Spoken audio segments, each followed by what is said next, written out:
Hello everyone, it's Mia of Mia Bell Natural Beauty Brokers here with another quick small business sales tip to help you reach those strategic goals that you have for your business. Today, we're going to talk about one of my least favorite C words in business: consignment. Let's do it.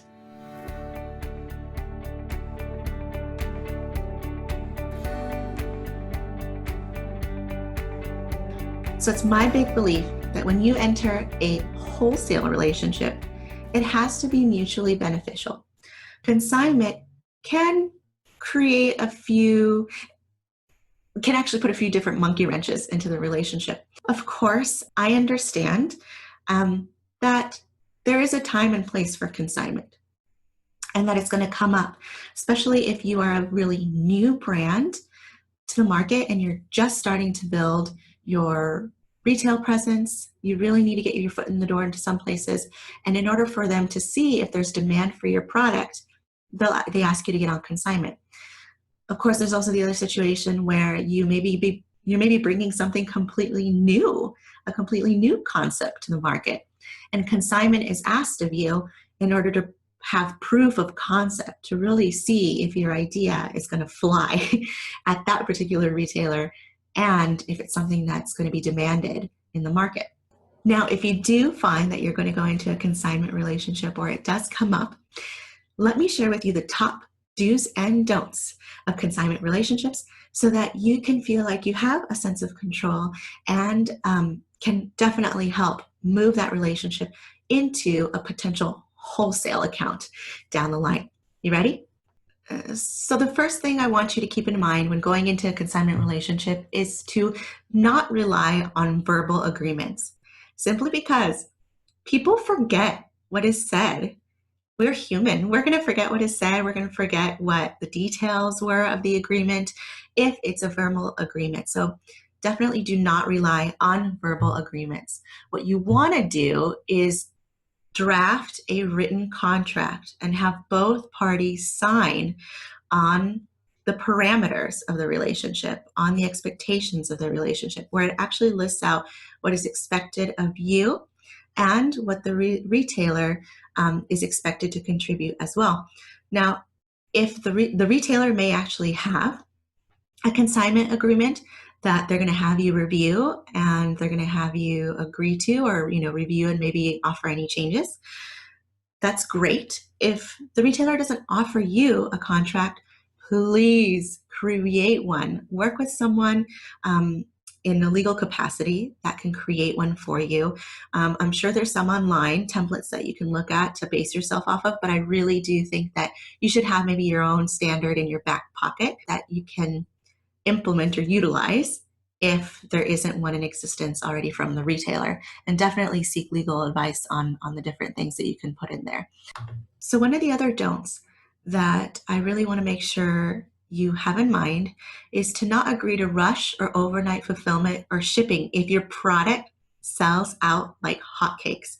I've seen this before on several occasions when retailers bring on a product on consignment and they didn't anticipate the huge demand that there would be for this product. They would say, I need you to rush, overnight ship more of this because I've sold out, or I've already pre-sold some more, or I need some more. While it is flattering, think about all of the product that you would have to again front, and also the shipping costs that you would be accountable for, because it's not a wholesale order, so they're not providing you an investment for this next shipment up front.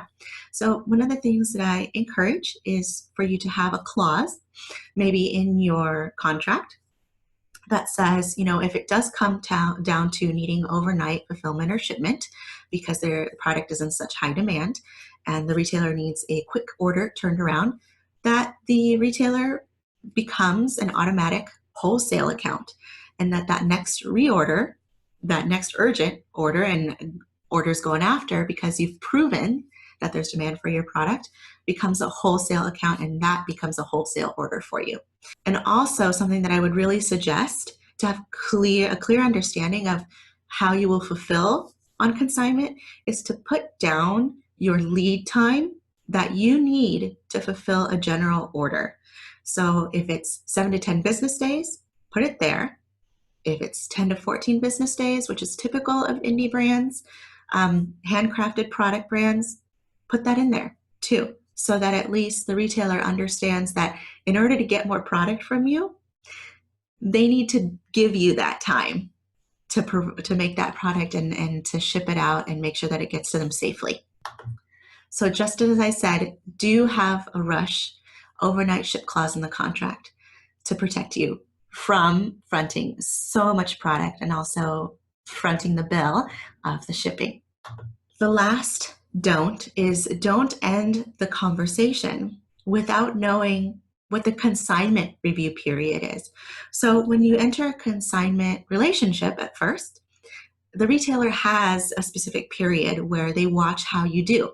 So it could be 30 days, it could be 60 days, it could be 90 days, it could be however many months or whatever period, but it's typical to have it anywhere between 30 to 90 days, where they watch to see how your product does in store. And then you get reviewed to see if you become a wholesale partner. So what you want to do is make sure that you do know what the consignment review period is for that retailer and have it written into your contract so that nobody forgets that after a certain period, you can review how you've done with the retailer. And also then, of course, build your case to have a more permanent spot as a wholesale partner in that retailer. So again, let's review the consignment do's and don'ts. Don't rely on verbal agreements. Make sure that you do draft a written contract where it outlines everything that is expected of the relationship and that you have both parties sign, retailer and you as the brand. Don't agree to rush or overnight shipping or fulfillment. Do make sure that you have a written clause in your contract to say what the next step would be if you do end up having to fulfill that way.